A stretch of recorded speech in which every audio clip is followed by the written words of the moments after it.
ओम शांति। 9 सितंबर 2020 बाबा के महावाक्य। मीठे बच्चे, हर बात में योग बल से काम लो। बाप से कुछ भी पूछने की बात नहीं है।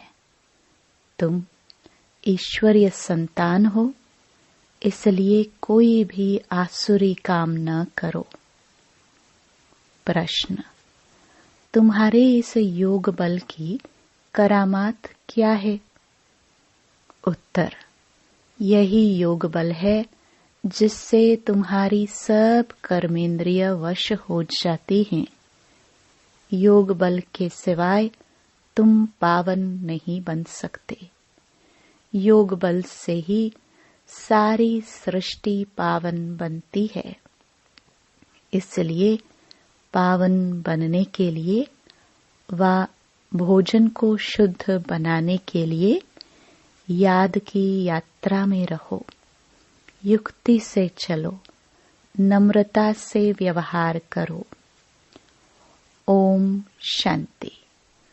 रूहानी बाप रूहानी बच्चों को समझाते हैं। दुनिया में किसको मालूम नहीं है कि रूहानी बाप आकर स्वर्ग की व नई दुनिया की स्थापना कैसे करते हैं। कोई भी नहीं जानते हैं। तुम बाप से कोई भी प्रकार की मांगनी नहीं कर सकते हो। बाप सब कुछ समझाते हैं। कुछ भी पूछने की दरकार नहीं रहती।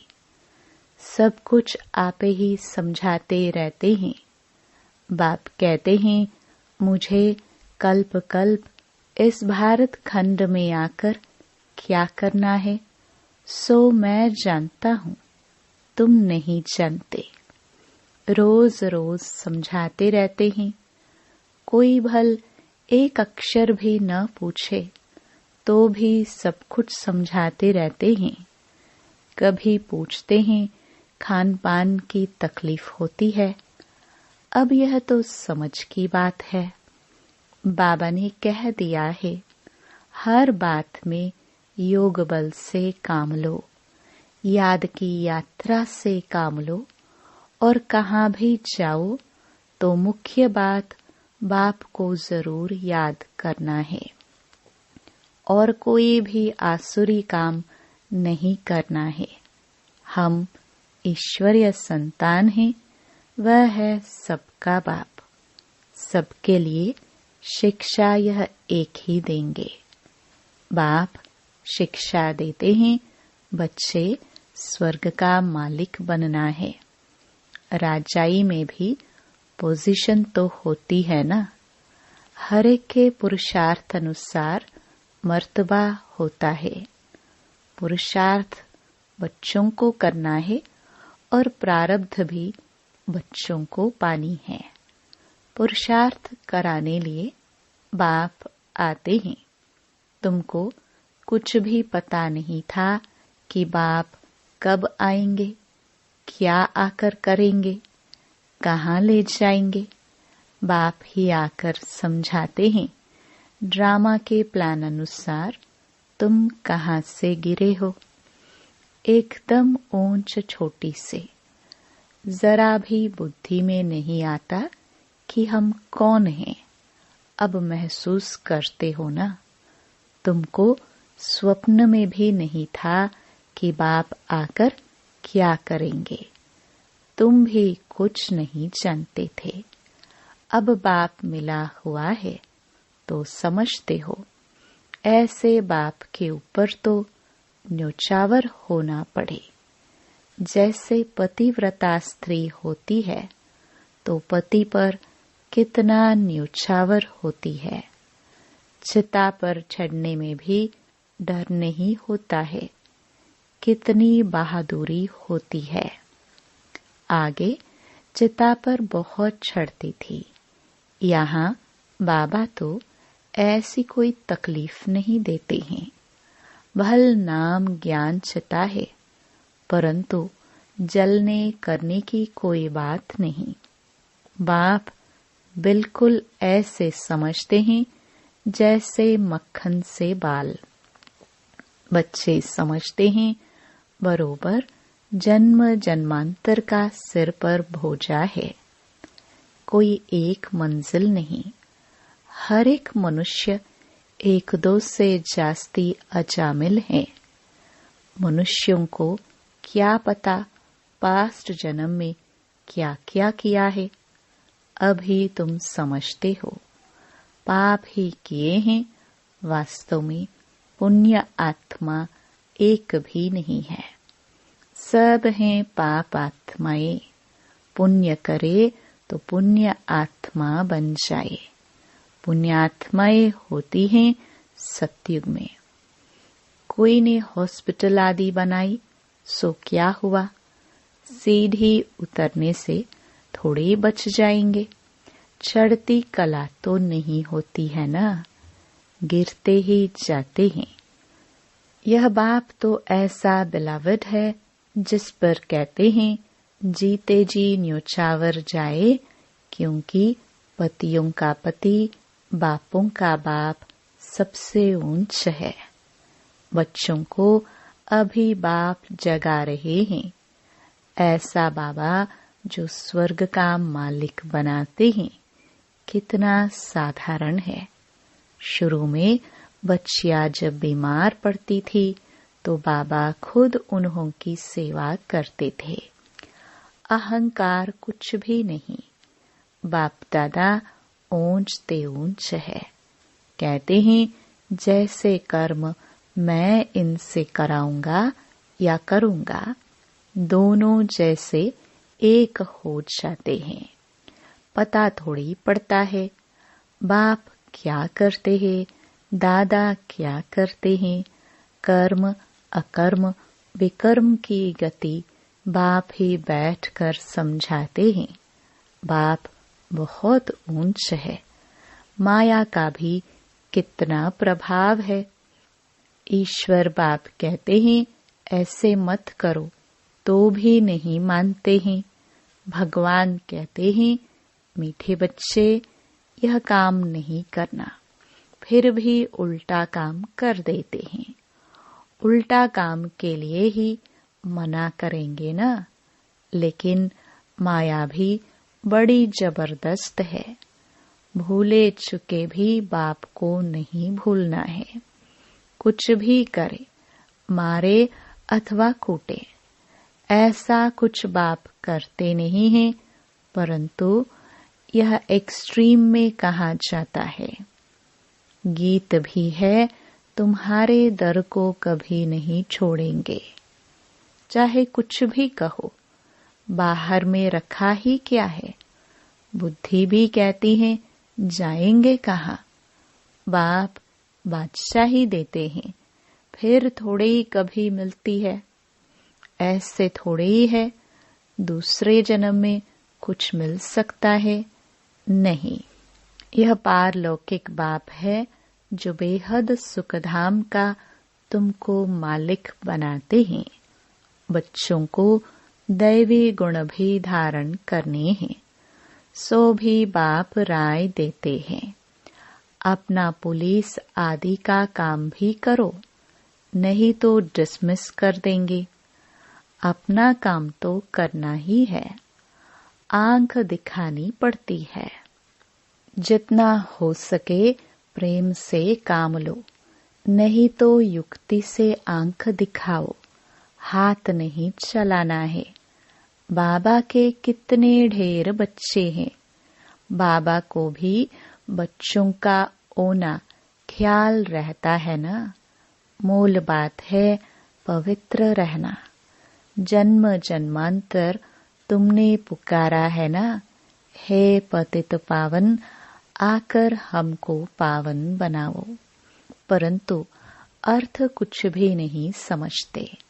बुलाते हैं तो जरूर पतित हैं, नहीं तो बुलाने की दरकार नहीं, पूजा के भी दरकार नहीं। बाप समझाते हैं तुम अबलाओं पर कितने अत्याचार होते हैं, सहन करना ही है। युक्तियां भी बतलाते रहते हैं। बहुत नम्रता से चलो। बोलो, आप तो भगवान हो, फिर यह क्या मांगते हो? हथियाला बांधते समय कहते हैं, मैं तुम्हारा पति, ईश्वर, गुरु सब कुछ हूँ। अब मैं पवित्र रहना चाहती हूँ, तो तुम रोकते क्यों हो? भगवान को तो पतित पावन कहा जाता है ना। आप ही पावन बनाने वाले बन जाओ। ऐसे प्यार से, नम्रता से बात करनी चाहिए। क्रोध करे तो फूलों की वर्षा करो। मारते हैं, फिर अफसोस भी करते हैं। जैसे शराब पीते हैं तो बड़ा नशा चढ़ जाता है, अपने को बादशाह समझते हैं। तो यह विष भी ऐसी चीज है, बात मत पूछो। पछताते भी हैं, परंतु आदत पड़ी है तो वह टूटती नहीं है। 1-2 बार विकार में गया, बस नशा चढ़ा, फिर गिरते रहेंगे। जैसे नशे की चीजें खुशी में लाती हैं, विकार भी ऐसे हैं। यहाँ फिर बड़ी मेहनत है। सिवाय योग बल के कोई भी कर्मेंद्रियों को वश नहीं कर सकते। योग बल की ही करामात है, तब तो नाम मशहूर है। बाहर से आते हैं यहाँ योग सीखने, शांति में बैठे रहेंगे, घर बार से दूर हो जाते हैं। वह तो है आधा कल्प के लिए आर्टिफिशियल शांति।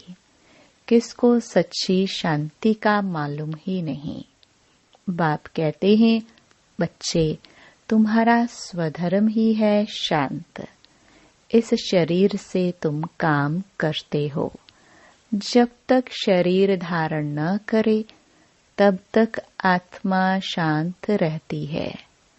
फिर कहाँ न कहाँ जाकर प्रवेश करती है।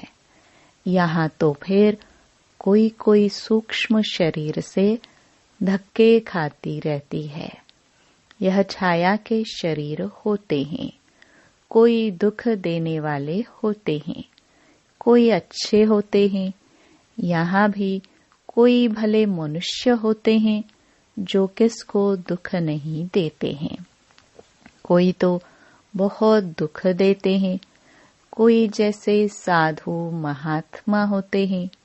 बाप समझाते हैं, मीठे मीठे सिखिलदे बच्चों, तुम 5000 वर्ष के बाद फिर से आकर मिले हो। क्या लेने लिए? बाप ने बताया है तुमको क्या मिलने का है। बाबा, आपसे क्या मिलना है, यह तो प्रश्न ही नहीं। आप तो हो ही हेवनली गॉड फादर, नई दुनिया के रचयिता। तो जरूर आपसे बादशाही मिलेगी। बाप कहते हैं, थोड़ा भी कुछ समझ कर जाते हैं तो स्वर्ग में जरूर आ जाएंगे। हम स्वर्ग की स्थापना करने आए हैं। बड़े से बड़ा आसामी है भगवान और प्रजापिता ब्रह्मा। तुम जानते हो विष्णु कौन है? और कोई को भी पता नहीं है। तुम तो कहेंगे हम इनके घराने के हैं। यह लक्ष्मी नारायण तो सतयुग में राज्य करते हैं। यह चक्र आदि वास्तव में विष्णु को थोड़े ही हैं। यह अलंकार हम ब्राह्मणों के हैं। अभी यह नॉलेज है, सतयुग में थोड़े यह समझाएंगे। ऐसी बातें बताने की कोई में ताकत नहीं है। तुम इस 84 के चक्र को जानते हो। इनका अर्थ कोई समझ न सके। बच्चों को बाप ने समझाया है। बच्चे समझ गए हैं। हमको तो यह अलंकार शोभते नहीं।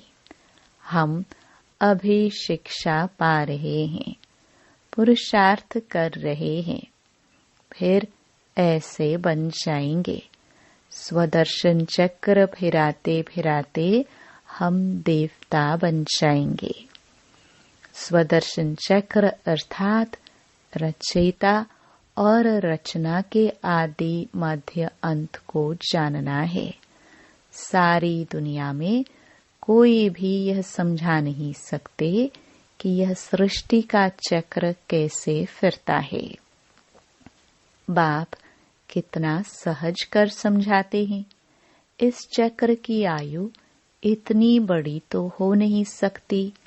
मनुष्य सृष्टि का ही समाचार सुनाया जाता है कि इतने मनुष्य है।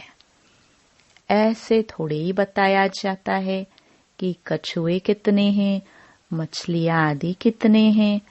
मनुष्यों की ही बात है।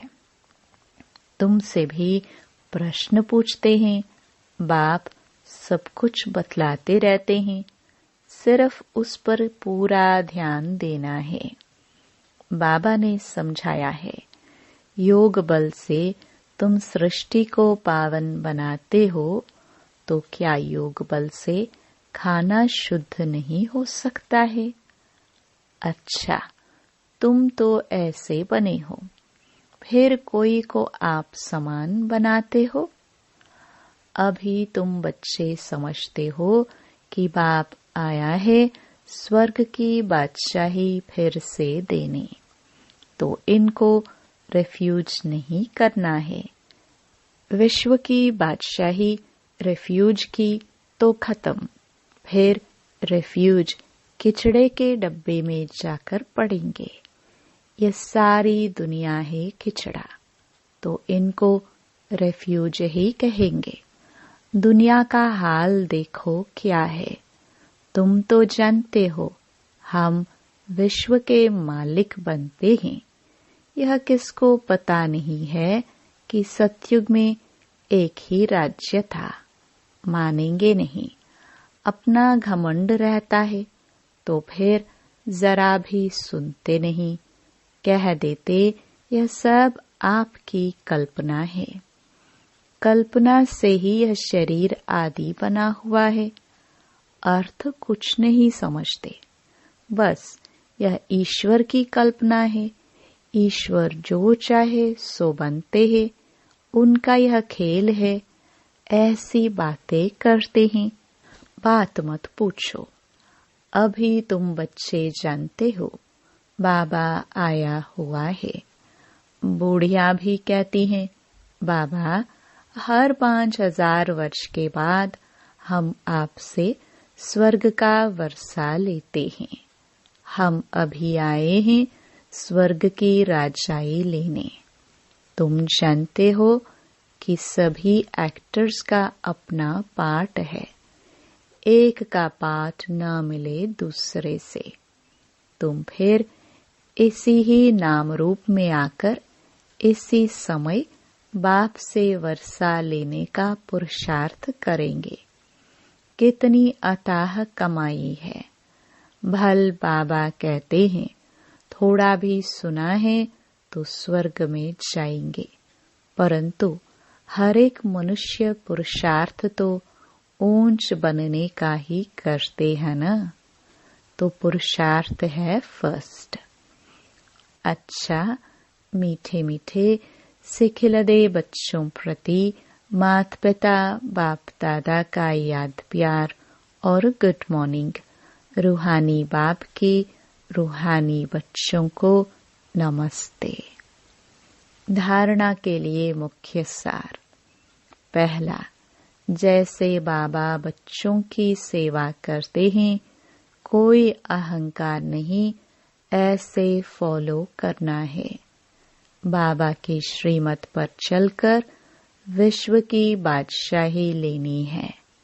रिफ्यूज नहीं करनी है। दूसरा, बापों का बाप, पतियों का पति जो सबसे ऊंच है, बिलवड है, उस पर जीते जी न्योछावर जाना है।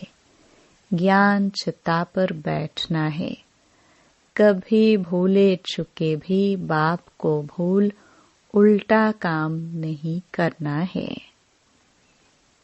वरदान, मास्टर ज्ञान सागर बन ज्ञान की गहराई में जाने वाले अनुभव रूपी रत्नों से संपन्न भव। जो बच्चे ज्ञान की गहराई में जाते हैं वे अनुभव रूपी रत्नों से संपन्न बनते हैं। एक है ज्ञान सुनना और सुनाना, दूसरा है अनुभवी मूर्त बनना। अनुभवी सदा अविनाशी और निर्विघ्न रहते हैं, उन्हें कोई भी हिला नहीं सकता। अनुभवी के आगे माया की कोई भी कोशिश सफल नहीं होती। अनुभवी कभी धोखा नहीं खा सकते, इसलिए अनुभवों को बढ़ाते हुए हर गुण के अनुभवी मूर्त बनो। मनन शक्ति द्वारा शुद्ध संकल्पों का स्टॉक जमा करो। स्लोगन, फरिश्ता वह है जो देह के सूक्ष्म अभिमान के संबंध से भी न्यारा है। ओम शांति।